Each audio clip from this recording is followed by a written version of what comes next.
Kuku Raadios välja öeldud seisukohad ei pea ühtima Kuku Raadio seisukohtadega.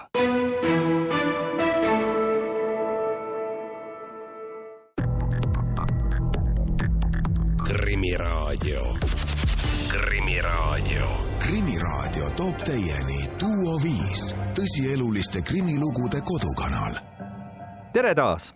On teisipäev, kell on mõni minut 1 läbi ning loomulikult on sel ajal eetris järjekordne Krimiraadio. Saatejuhtideks nagu ikka on ajakirjanikud Raul Ranne ja Karel Reisenbuk. Saate teises osas räägime hiljutisest ringkonnakohtu otsusest, millega mõisteti endine rahandusministri nõunik Kersti Kracht kõikides süüdistustes õigeks. Kuid kogu see saaga kukutas toonase valitsuse. Vandeadvokaadi Silver Reinsaare sõnul võidigi seda kohtuasja kasutada ära just nimelt hoopis võimupöördeks. Silver Reinsaar on meil ka täna stuudios, et oma kahtluseid põhjendada. Aga tänase saate esimeses pooles vaatame otsa ühele suurejoonelisele, kuid pikalt saladuses hoitud kaasusele. Ühelt poolt on see kindel edulugu, mis tõi väga paljude perede ellu lootuse lõpuks ometi saada kätte neilt välja petetud raha. Teisalt on see kohtukaasus ka tehing, mis tekitab ikka väga palju küsimusi.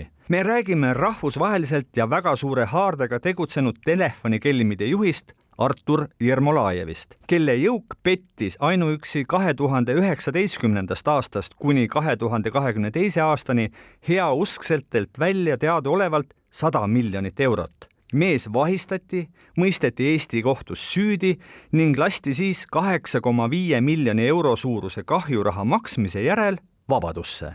Selle äärmiselt keeruka kaasuse tagamaid aitavad meil selgitada riigiprokurör Jürgen Hüva ning Põhja prefektuuri küber- ja majanduskuritegude talituse juht Hannes Kelt. Tere tulemast Krimiraadiosse. Tere. Niisiis, alustame otsast. Artur Jermolajevi kohta on täna teada, et on 35-aastane Ukraina päritolu multimiljonäri ja kinnisvaramoguli ning pankuri Vadim Jermolajevi poeg, kes oli ka Eestis tegutseva Versobanki juhatuses. Kuidas te saite talle jälile ja kuidas tuli välja, et see mees on ka ühtlasi üleilmse kelmivõrgu juht? Nojah, Artur siis sai kahtlustuse organiseeritud kuritegeliku ühenduse juhtimises ja oleme ka seda ennem öelnud, et organiseeritud kuritegevust on väga raske uurida ja veel raskem on uurida organiseeritud kuritegevust, mis ei tegutse Eestis. Aga nende puhul, selle konkreetse juhtumi puhul, ma arvan, selleks vastuseks või võtmeks meie vaates oli ikkagi hästi ja õieti valitud taktika. Et sisuliselt me tegime kelmidele seda, mida nemad tegid meile ja sel korral jäime meie peale. Siin aastaid oleme me ju rääkinud neist samadest kelmikuritegudest ja väga sageli pidanud siis politsei tõdema, et otsad jooksevad kuhugi rahvusvahelistesse kanalitesse ja lõpuks kaovad ära, nii et väga keeruline aru saada, kuhu see raha läheb, kes kogu seda värki juhib ja nüüd põhimõtteliselt jõudsite kõigile jälile. Tahaks ikkagi teada, kuidas? No me kogusime ikkagi tõendeid, et kriminaalmenetluses muud moodi ei saa ja tõendite kogumiseks me kasutasime kõik võimalikke vahendeid, mis on seaduses kirjeldatud ja lubatud ja natukene sinna juurde võib-olla sellist julgust katsetada, mingeid uusi lähenemisi ja niimoodi need tõendid koju tulid, et aga üllatav oli see, et me küll arvasime, et me uurime väikest kelmide grupikest, aga iga kord, kui meil õnnestus samm edasi astuda, me saime aru, et see grupp on suurem ja lõpuks me jõudsime sellise monstrumini, kus meil oli siis teadmine isikutest, reaalselt tuhandetest isikutest, kes on selles ühenduses töötanud ja ka see andmestik, mis meil õnnestus kätte saada, oli niivõrd meeletu, me räägime 100 terabaitidest, kui see kellelegi midagi ütleb. Siis mis andmeid? Erinevaid andmeid, mis puudutab seda, kuidas seda kuritegevust siis läbi viidi ja kuidas neid kannatanuid hangiti ja kuidas neid konksu otsas hoiti ja kuidas nad ennast kaitsesid ja varjasid, et neid nüansse oli seal hästi palju ja neid bitte ja baite oli meeletus koguses. Et väga üldistatult öeldes see oli see tegevus, nende õigete bittide, baitide leidmine. Oli jutuks, et selle võrgustiku heaks töötas tuhandeid inimesi. Siin Türgi ja eeskätt Ukraina ajakirjanduses on kajastatud, et seda Jermolajevet seostatakse umbes 60 kõnekeskusega ja et mõnedki keskused asusid Kiievi kesklinnas ehk et üsna jultunult, laia haardega ja üsna võimsalt ette võetud värk. Vastab see mastaap enam-vähem tõele? Selles mõttes vastab enam-vähem. Ma isiklikult arvan, et ta võis ka suurem olla.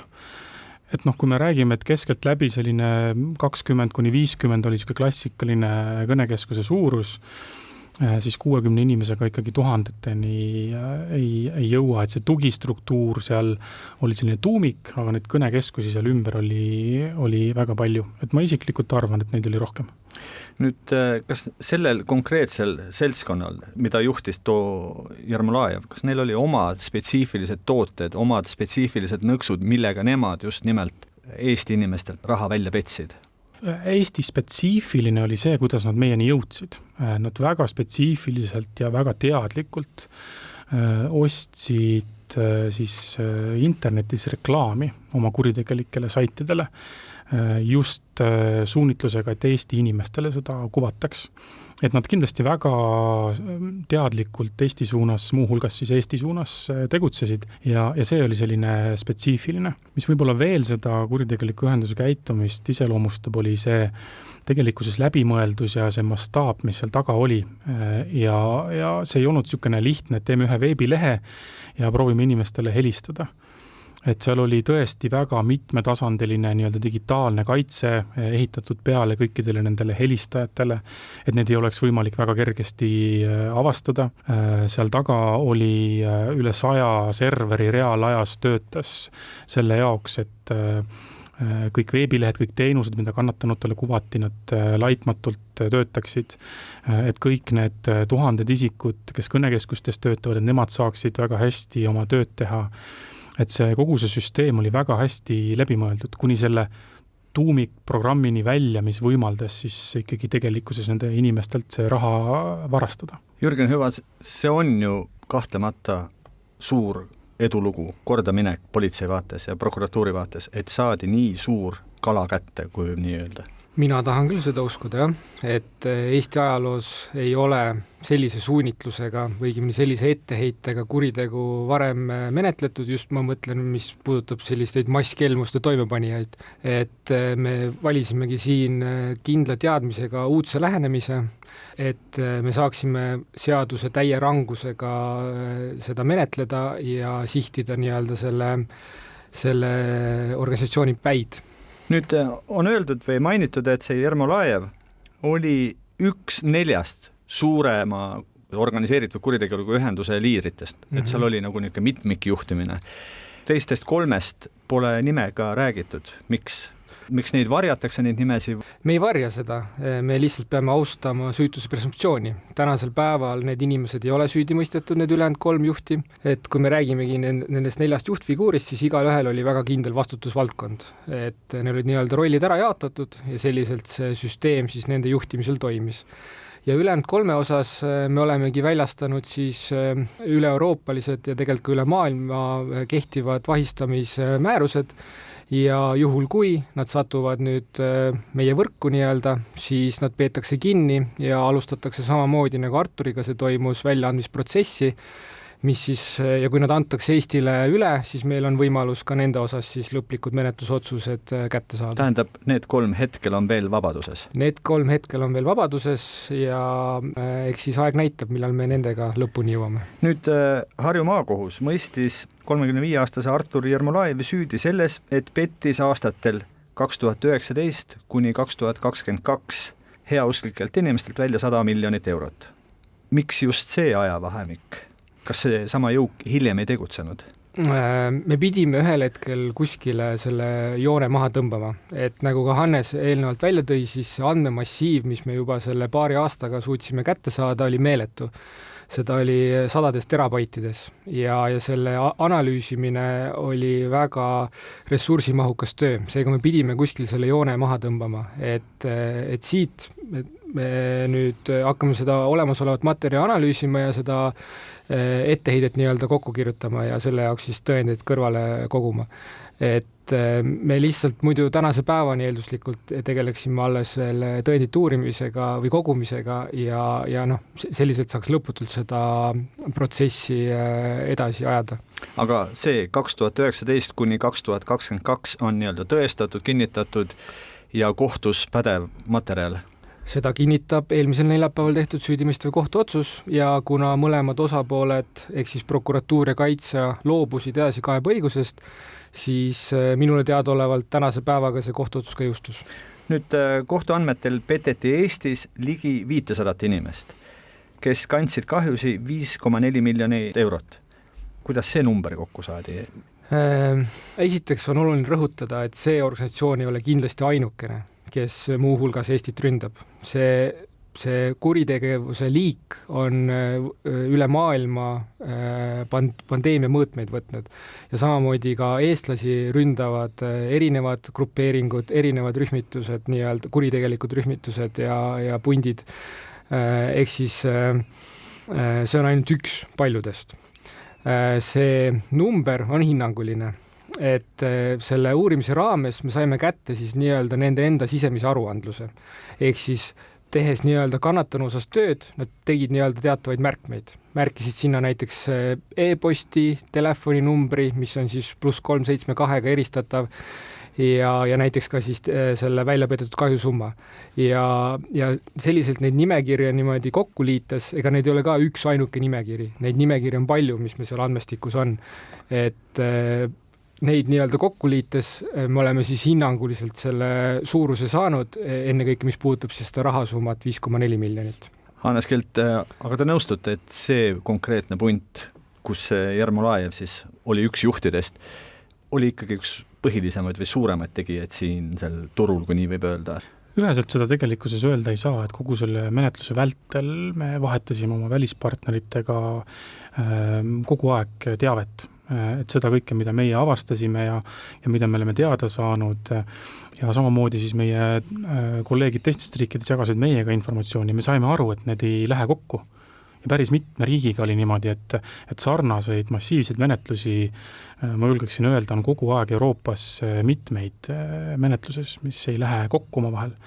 Et seetõttu ei saa kindlasti öelda, et see oli üks kõige suuremaid. See oli paraku üks nendest, mille suunas otsustas Eesti tegutsema hakata. Ja me tõesti valisime ka selle konkreetse grupeeringu ja nende siis sellise lähenemisviisi selle järgi, et teised riigid juba seda sama asja ei menetleks. Aga teeme siin väikese pausi ja seedime pisut seda informatsiooni. Krimiraadio. Krimiraadio toob teieni Duo 5, tõsieluliste krimilugude kodukanal. Krimiraadio jätkub ja saate esimeses osas on meil fookuses telefonikelmide kuritegeliku grupeeringu ühe juhi Ukraina miljonäri poja Artur Jermolajevi kaasus. Meil on sellest rääkimas riigiprokurör Jürgen Hüva ning Põhja prefektuuri küber- ja majanduskuritegude talituse juht Hannes Kelt. Öelge, miks oli selle Jermolajevi tabamine nii suur saladus? Me teame meediast, et ta võeti vahi alla juba möödunud aasta lõpus Küprosel, aga me saime sellest teada alles nüüd, kui ta tegelikult oli juba pääsemas nii-öelda vabadusse uuesti. No võib-olla üks põhjus oli see, et tegemist oli selles faasis ikkagi veel kohtueelse menetlusega, et me peame uurimise huvides neid andmeid ikkagi väga valima, mida me avalikkusega saame ja ei saa jagada.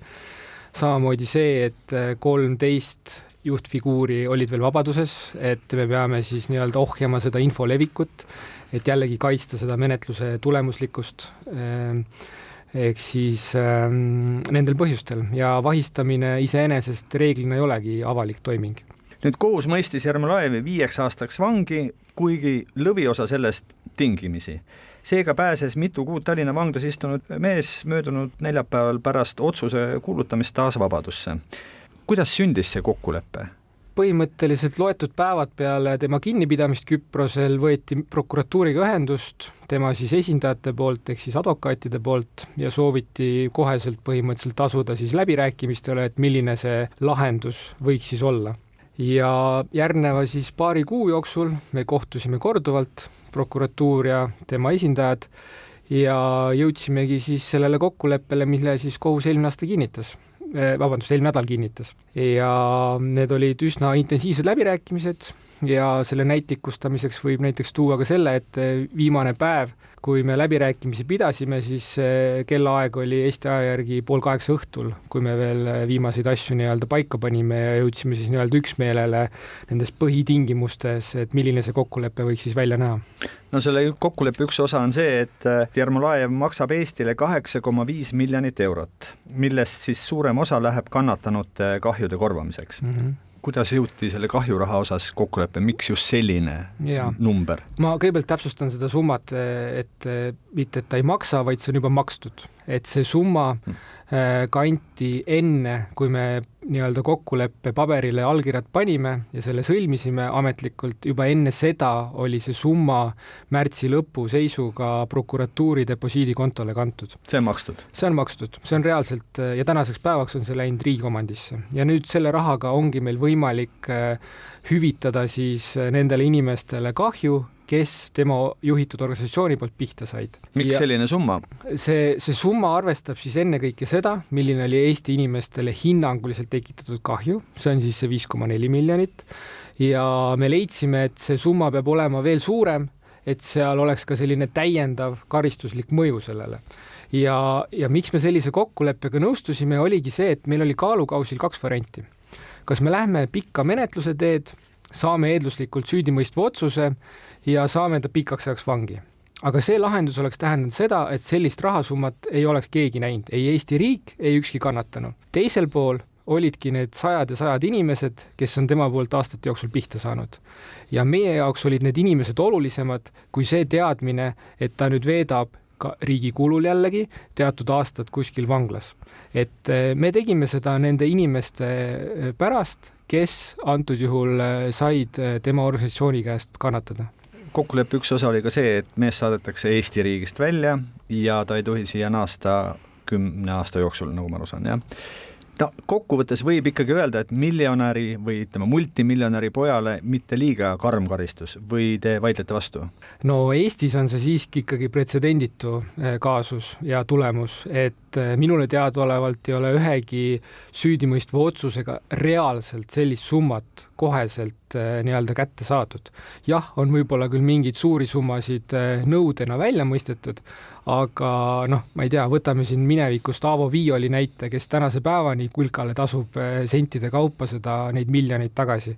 Sellest näites me saime kohe selle summa tagasi. Mina ei ütle, et see oleks leebe karistus ja siin on võib-olla oluline rõhutada ka seda, et olete ka mitu korda maininud tema vanemate nii-öelda väga head elujärge, et ega tema jõukus ennekõike tulebki tema vanematest ja tema vanemate eelnevast tegevusest ettevõtlusega tegelemisel. Et see, et ta kannatanutelt sai siin mingil perioodil üle maailma 100 miljonit kätte, see on tulu, see ei ole kasum. Et sellest 100 miljonist ta pidi ju ülal hoidma ka neid kümneid ja kümneid kõnekeskusi, nendele pinnade hankima, nendele sisustuse hankima, töötajatele maksma, isegi makse maksti töötajate palkade pealt, et see 100 miljonit ei võrdu tema kasum ja tema jõukus ennekõike tulenebki tema perekondlikest sidemetest. Nüüd on juttu olnud, et see 5,4 miljonit, selle ta varastas või pettis välja Eesti inimestelt. Aga on teada, et seesama kõnekeskus või selle Jermolajevi juhitud kõnekeskus tegutses ju ka Soomes, Leedus, Saksamaal, Kasahstanis. Ma kujutan ette, et ka nemad tahaksid temalt üht-teist küsida. Kuidas nendega on? Siin on see, et Eesti prokuratuur saab seista ja menetleda ja lõppastmes süüdistada neid tegusid, mis on toime pandud Eesti Vabariigis. Ehk siis antud kontekstis nende inimeste suhtes, kes on Eestis kannatanud. Me oleme aja jooksul selle menetluse kestel erinevaid riike teavitanud. Kui me oleme näinud oma materjalis, et ka neil võib olla mingisugune kannatanute hulk või side selle uuritava kuriteoga. See, kuidas need konkreetsed riigid selle teabega edasi teevad, see on nende otsustada. Seda ei saa meie neilt nõuda, kohustada, see on puhtalt nende otsus. Tänasel päeval on meie süüdistus selline, me oleme andnud neile jooksvalt seda informatsiooni, kui nemad soovivad, siis teoreetiliselt nad saavad oma menetluse alustada ja ka selle konkreetses riigis läbi viia. Hannes Kelt, kuivõrd teid üllatab see, et kogu selle skeemi taga või kogu selle kelmide võrgustiku taga on väga heal järjel lugupeetud äriperekonnast pärit noormees? Selle menetluse juures üllatas mind see, kui ulatuslik see oli, kui hästi see töötas, kui palju inimesi sinna oli kaasatud, kui paljude riikide suhtes seda tööd tehti. Et see oli minu jaoks tõesti üllatav, sest väiksest Eestist pärit inimesena eeldad, et okei, et on mingi grupp, kes teeb Eesti suunas tööd, on ja võib-olla veel ka lätlaste suunas. Et aga tõesti, nemad tegid Austraaliast Kanadanini ja kõik, mis sinna vahele jääb, et mind üllatas nagu see palju rohkem. Et ausalt öeldes see, milline varaline seis mingisugusel kurjategijal on, ei ole meid kunagi ei ühte ega teistpidi häirinud, et meie asi on talle anda see karistus, mis meil on võimalik anda ja mis on aus. Et võib öelda, et mehed tegid heal tasemel rahvusvahelist äri, ainult et see oli keelatud äri paraku. Ma julgen küll öelda, et Arturi jaoks oli tegemist äriga. Ja ta võib-olla ei mõelnud väga nendele tagajärgedele ise. Kuivõrd seesama Artur Jermolaev ise uurimisel kaasa aitas, teile vastu tuli ja võib-olla, et siis selle menetluse käigus ka kogu selle kelmi majanduse lahti rääkis ja võib-olla ka mõne uue menetluse jaoks uued niidiotsad kätte andis? No näiteks selle konkreetse kuritegeliku ühenduse jaoks ja need teised kahtlustatavad, kes on veel tabamata, mina julgen küll väita, et meil on tõendipakett koos ja neid ootamas. Artur selle menetluse jooksul keeldus igasugustest ütlustest. Otsapidi veidikene oli sellest juttu, aga ma küsin üle, et kas võime uskuda, et nüüd kogu see edukas operatsioon ühe suure, laia tegevushaardega grupeeringu või organiseeritud grupi nagu likvideerimine, võiks ju nii öelda, et kas see ikkagi avaldab mõju nüüd sellele kelmi tegevusele Eestis, et kas me võime kindlalt öelda, et seda sorti kuritegevusi on nüüd järgnevalt vähem, et me inimesed mingilgi määral saavad kergemalt hingata, nüüd midagi ikka tehakse, meil on nüüd neid kelme vähem turul siin helistamas, meile saatmas ja nii edasi.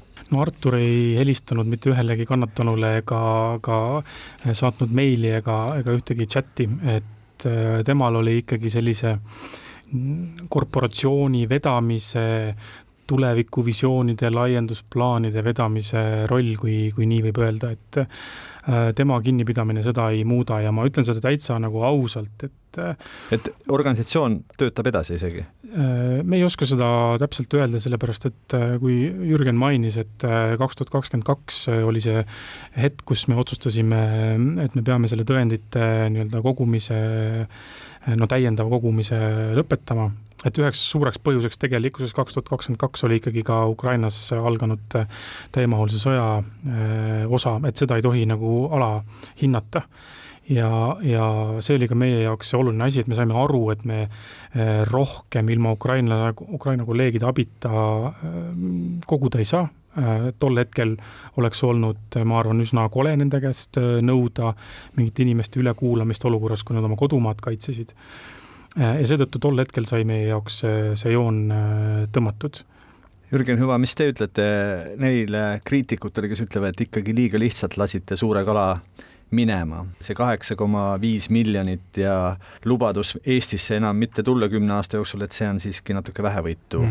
Oleks võinud rohkem välja küsida raha vähemalt. Ma mingil määral mõistan teatud tasemeni seda kriitikat, aga teisest küljest olles oma prokuröri töö juures ise vahetult kokku puutunud kannatanutega, ka avalikkus on ise väga palju lugusid kuulnud, kui palju tegelikult selline finantskrahh mõne jaoks, mida see tähendab, mis see endaga kaasa toob, siis mina pean ikkagi ütlema, et need 100 inimesed on minu jaoks olulisemad kui see kriitika. Riigiprokurör Jürgen Hüva ning Põhja prefektuuri küber- ja majanduskuritegude talituse juht Hannes Kelt, suur tänu, et leidsite aega tulla Krimiraadiosse. Meie aga teeme siin väikese pausi, pärast seda jätkub Krimiraadio hoopis teise teemaga. Krimiraadio. Krimiraadio. Krimiraadio toob teieni Duo 5, tõsieluliste krimilugude kodukanal. krimiraadio jätkub. Stuudios on ajakirjanikud Raul Rõnne ja Karel Reisenbuk.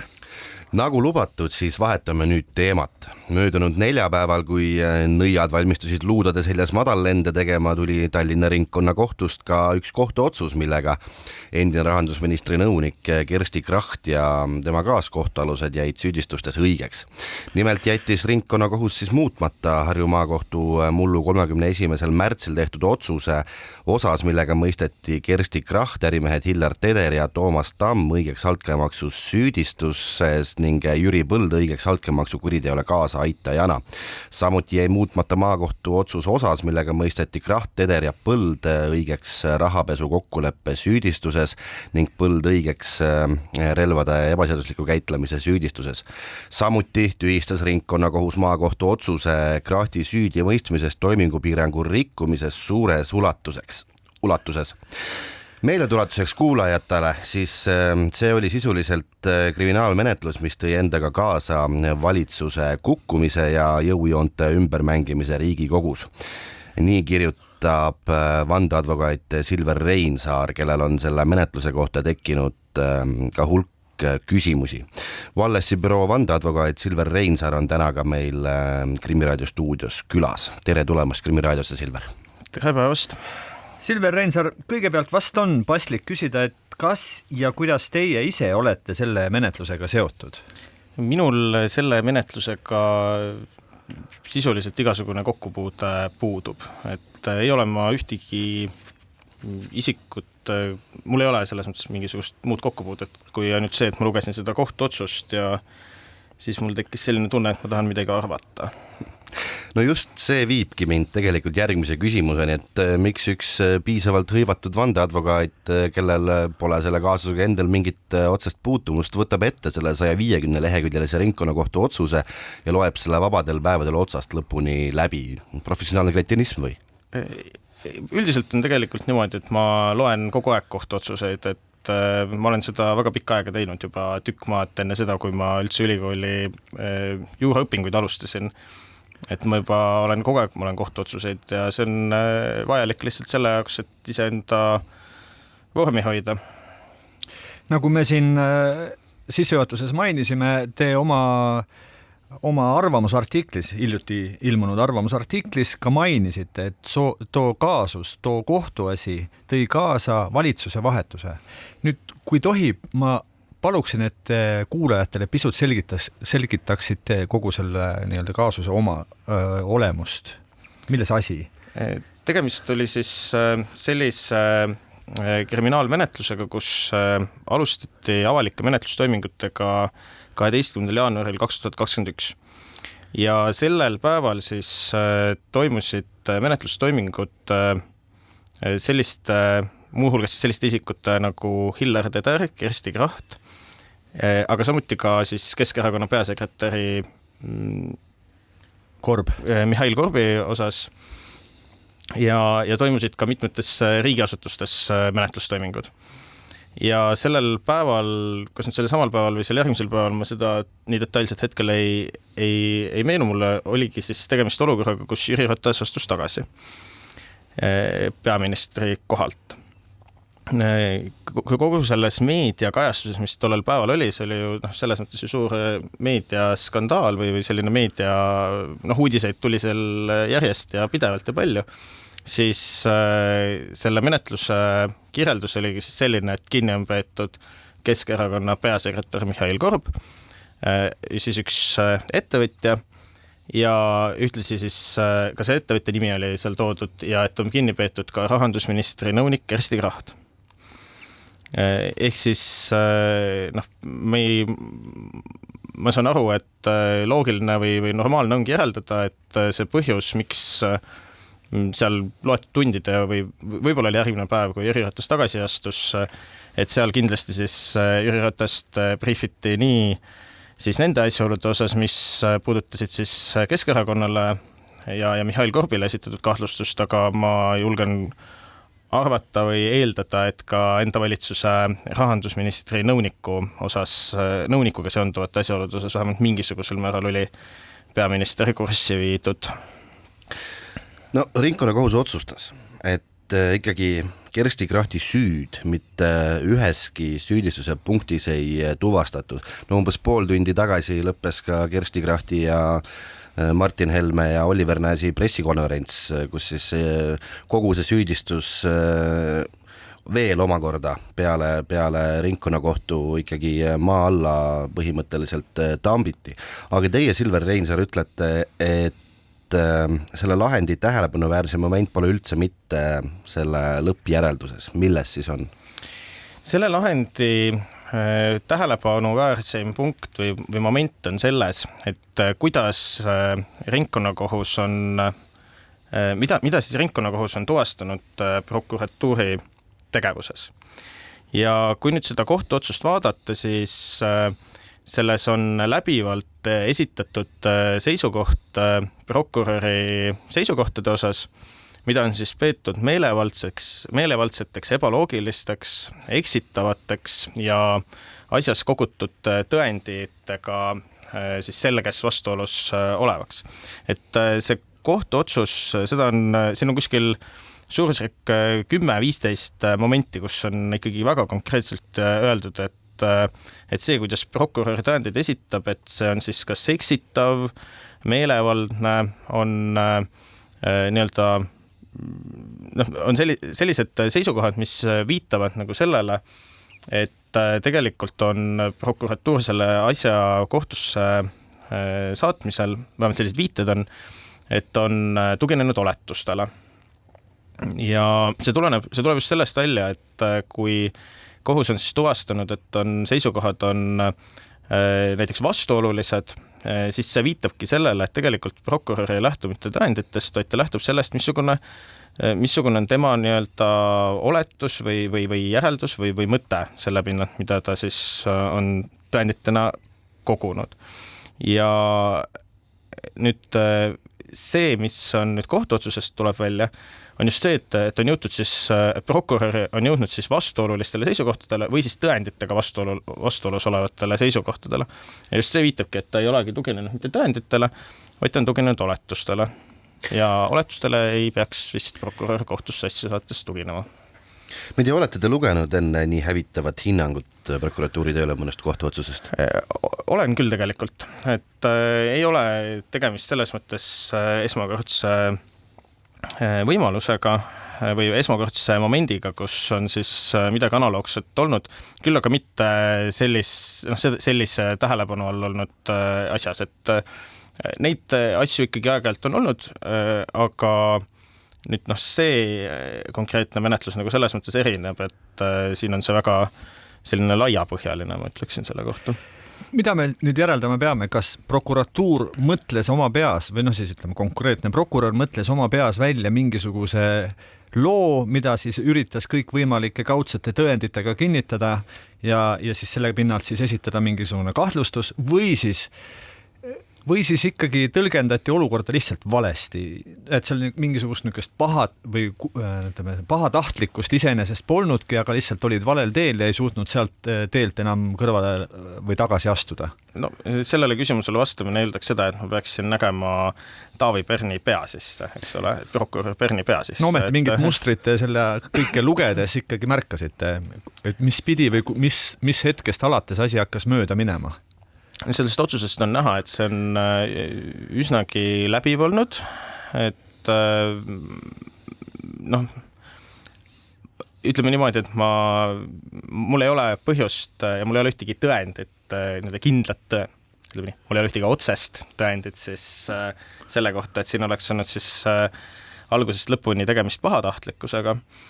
Aga ma arvan, et see ei ole isegi oluline, et kas siin on tegemist olnud siis pahatahtlikkusega, vaid tegelikult näitab see seda, et midagi on kuskil täitsa nagu valesti läinud ja selge on see, et sellest juhtumist tuleb õppida ja tuleb siis nii-öelda leida lahendused või viisid, et prokuratuur ei satuks sellistesse olukordadesse, kus selline kohtuotsus kirjutatakse. Et kuidagi moodi on nüüd konkreetne prokurör või siis prokuratuur on suutnud enda elu elada selliselt, et sellised seisukohad saavad kohtuotsusesse.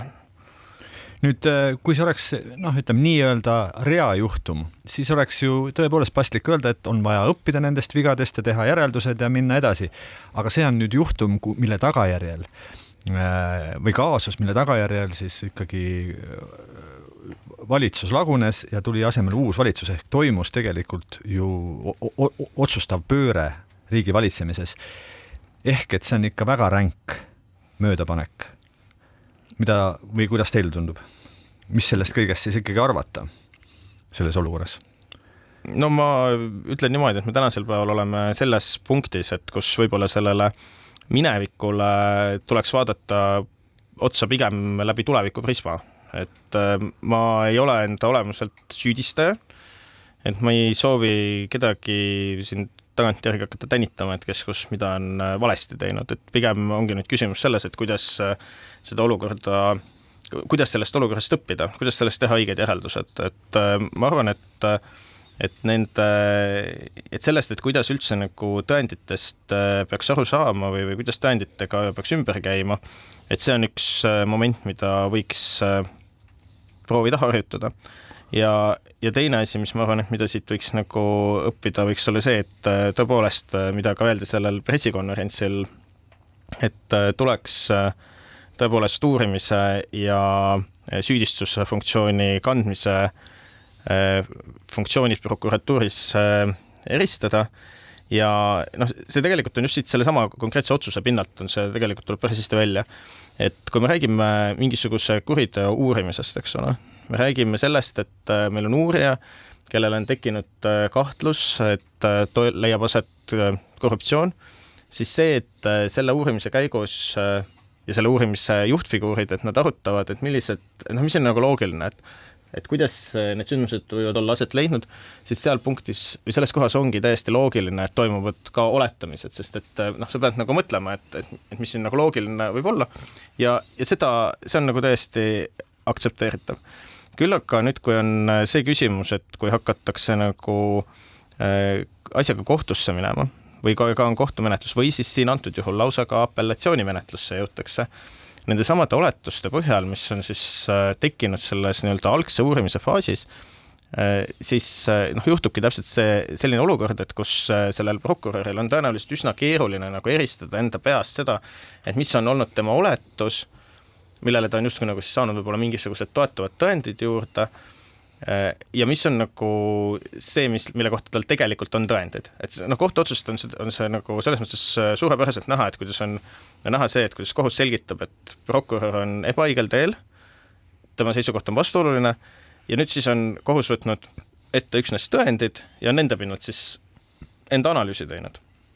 Et tegelikult see sama töö võiks olla tehtud tegelikult juba prokuratuuris tükk maad enne seda, kui mingisugune asi kohtusse liigub. Aga teeme siin korraks väikese pausi, pärast seda jätkame. Krimiraadio. Krimiraadio. Krimiraadio toob teieni Duo 5, tõsieluliste krimilugude kodukanal. Krimiraadio jätkub, stuudios on jätkuvalt ajakirjanikud Raul Ranne ja Karel Reisenbuk. Meil on külas Wallace'i büroo vandeadvokaat Silver Reinsaar ja me räägime endise rahandusministri nõuniku Kersti Krahti kohtusaga taustal paistvatest ebameeldivatest mustritest. Silver Reinsaar, kui see kõik vastabki tõele ja nagu sealt ringkonnakohtu otsusest võib lugeda ka vastab, millele te osutate, siis kas meie õigussüsteem on kuidagi katki, see ei ole ju mitte ainus selline omateoline näide, kus kogu suure mõjuga kahtlustus on ikkagi lõpuks täiesti kokku hiljem kukkunud. Ma võib-olla nii dramaatilist sõnastust ei kasutaks, küll aga viitab see selgelt sellele, et vajalik on läbi viia reform ja ma pean silmas, ma siis ütlen sõna prokuratuuri reform, sest selliseid, ja just, et see, mis te just ütlesite, et see ei ole nagu siin viimasel ajal nagu esmakordne selline küsimusi tekitav olukord. ja ma leian, et selliseid küsimusi, kui need tekivad, siis loomulikult tuleb neid küsimusi esitada, aga tegelikult selliseid olukordi, kus sellised küsimused tekivad, tegelikult ei tohi olla. Et midagi on struktuurselt ikkagi nagu valesti ja just struktuuri mõttes, prokuratuuri struktuuri mõttes on midagi paigast ära, kui ikkagi järjest tulevad sellised lahendid, mis panevad nagu, või nii-öelda võimaldavad püstitada selliseid kahtluseid, et kas, nagu ma ise tegelikult tõstatasin, et kas prokuratuuri kasutati ära, et nii-öelda võimu muuta, et mul ei ole tegelikult ühtegi tõendit või alust arvata, et see päriselt nii oli, mitte ühtegi otsest tõendit, kuigi tegelikult need asjad ja momendid, millest räägiti sellel pressikonverentsil, mis just oli, et need võiksid olla nagu, neid asju tuleks siis võib-olla nagu, nendesse tuleks süveneda ja nendele tuleks kaasa mõelda. Ma saan aru, et ainuüksi sellise küsimuse tekkimine peas on juba kahetsusväärne, et kui on mingisugune kohtukaasus, mille juures saab küsida, et ega äkki prokuratuuri ei kasutata ära riigi võimu pööramises, siis see on juba kahetsusväärne. Ja see viitabki sellele, et midagi on nagu pildil valesti, et kui on selline olukord tekkinud, siis tulebki seda olukorda lahendada, sellega tuleb tegeleda selle jaoks, et süsteem oleks selline, et selliseid asju mitte kunagi enam rohkem ei juhtuks. Et veel kord, et ei ole üldse õige ka vajalik otsida siin süüdlaseid, ei ole vaja kedagi süüdistada, ei ole vaja prokuratuuri süüdistada, aga tuleb lihtsalt leida see lahendus, et kuidas sellest õppida, kuidas neid protsesse parandada, kuidas teha nii, et rohkem selliseid asju ei juhtuks. Aga kui prokuratuur ei peaks süüdistama, siis aga kes need lahendused siis nüüd peaks ikkagi leidma, kus kohas tuleks ära lahendada kõik? No selles mõttes, et Justiitsministeerium ja prokuratuur ise saavad olla eelkõige need, kes esialgu saavad nii-öelda esmase sisendi anda, et kuidas nad nagu ise seda olukorda näevad ja kas nad näevad, et midagi on pildil valesti või mitte. Et see saab eelkõige sealt tulla.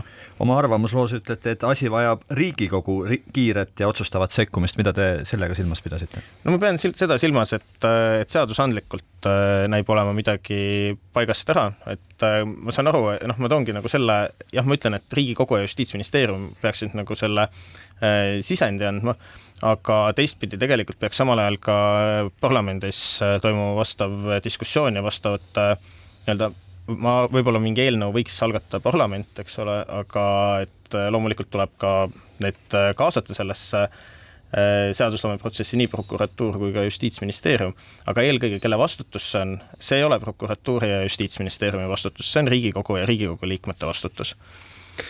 Te mainisite prokuratuuri reformi, et midagi tuleks seal muuta. No, mis see konkreetne muutus ikkagi seal struktuuris võiks olla, et see asi saaks kuidagi paremaks, et ei juhtuks enam neid, ma ei tea, surnuks menetlemisi, nimetame, kuidas me tahame seda? No mina näen probleemi ikkagi prokuratuuri järelevalve osakonna tegevuses selles mõttes, et ma leian, et see ei ole tõhus struktuuriüksus prokuratuuris, sest kui ta oleks tõhus, siis ma ütlen, ta võib olla tõhus, aga ta ei ole piisavalt tõhus. Ja nende prokuratuuri järelevalve osakonna mõte peakski olema selles, et selliseid olukordi ennetada, vältida ja et siin nendest varasematest kaasustest siis võiks teha või peaks siis tegema õiged järeldused. Ma üldse ei välista, et on juba ka viidud sisse mingisuguseid muudatusi või mingeid plaane, aga hetkel see otsus konkreetselt, mis siit tuli, küll seda ei kinnita. Ma pean küsima ühe asja üle. Me oleme seni kõik vähem või rohkem ikkagi veendunud, et Eesti on õigusriik. Kuidas me ometigi siis sellisesse olukorda sattusime, et meil on sellele õigusriigile väga, väga rasked küsimused esitada ja me ei ole enam nii veendunud, et on õigusriik? oi ei, ma ikka arvan, et Eesti ikka on täitsa õigusriik ja see kohtuotsus just seda ju meile kõigile tõestabki ja näitabki, et meil on õigusriik, et aga lihtsalt mis on oluline tähele panna, et see asjaolu iseenesest, et selliseid pikkasid menetlusi nagu on aeg-ajalt, et nad lõpevad sellise farsiga, ütleme, see ei ole veel lõppenud, et siin on võimalik, et prokuratuur ka selle vaidlustab ja seda õigust ma kuidagi ei taha nagu vähendada. Ja see on ka oluline, aga õigusriigiga ma ei näe nagu üle, et siin otseselt oleks nagu mingid probleeme, aga tuleb reformida. Ühe teise terminiga tahaksin ka veel asjad selgeks teha. Tänasel pressikonverentsilgi kõlas õigusriigi kõrval termin süvariik. Kuivõrd teie olete nii-öelda arvamusel, et kuskil meil on mingisugused kallutatud jõud, süvariik, nimetame seda kuidas iganes, kes paraku suudab mõjutada teatud protsesse ka õigusprotsessides? No mina arvan, et igal inimesel on olemas mingisugune mõjuvõim, et olgu ta siis poliitikutel, parlamendiliikmetel, nii-öelda ühiskondlikus elus aktiivselt osalevatel liikmetel on võib-olla suurem mõju, teistel on väiksem mõju. Et ma arvan, et kõigil on olemas mingisugune mõju, et mul ei ole ühtegi tõendit, et selline struktuur või mingisuguse hierarhilise struktuuriga, juhtfiguuriga grupp nagu süvariik eksisteeriks. Aga ma arvan, et sarnaselt mõtlevaid inimesi, kelle jaoks võib olla nagu vajalik või hea või ma isegi ei välista, et kellegi jaoks võib olla ka lihtsalt lõbus see, et saame inimesi vajadusel menetleda ja pikalt menetleda ja ruineerida nende terviseid ja elusid, et ma üldse ei välista, et on olemas mingisugune grupp sarnaselt mõtlevaid isikuid, kelle jaoks võib see vajalik või hea või mis iganes olla. Kas te ise ei karda oma suhteliselt kõneka arvamuse peale mingit kättemaksu? Ma ütlen selle kohta niimoodi, et ma ei näe nagu põhjust, et ma arvan, et see arvamus ei ole kuidagi selline, mis peaks kedagi nagu, mille peale keegi peaks tundma ennast kuidagi nagu solvatuna või kuidagi nagu kehvasti, et nagu ma olen selle ka lõpus öelnud, et oluline on õppida nendest vigadest ja leida uued lahendused. Et kui keegi võtab seda kuidagi isiklikult, siis ma leian, et see on selle inimese probleem, et kindlasti ei ole minu eesmärgiks kedagi kuidagi kahjustada või kellegi kohta midagi halvasti öelda, aga lihtsalt ma tahtsin juhtida tähelepanu probleemile, mis vajab lahendamist, sest see on meie kõigi ühiskondlikus huvides. Wallessi büroo vandeadvokaat Silver Reinsaar, suur tänu, et leidsid aega tulla Krimi raadiosse oma seisukohti meile selgitama ja arvamust avaldama. Tänane Krimi raadio on lõppenud, täname kõiki kuulajaid, saadet juhtisid ajakirjanikud Raul Ranne ja Karel Reisenbuk. Järgmine Krimi raadio on eetris juba järgmisel teisipäeval kell 1. Kuulmiseni. Krimi raadio. Krimi raadio. Krimi raadio toob teieni Duo 5, tõsieluliste krimilugude kodukanal.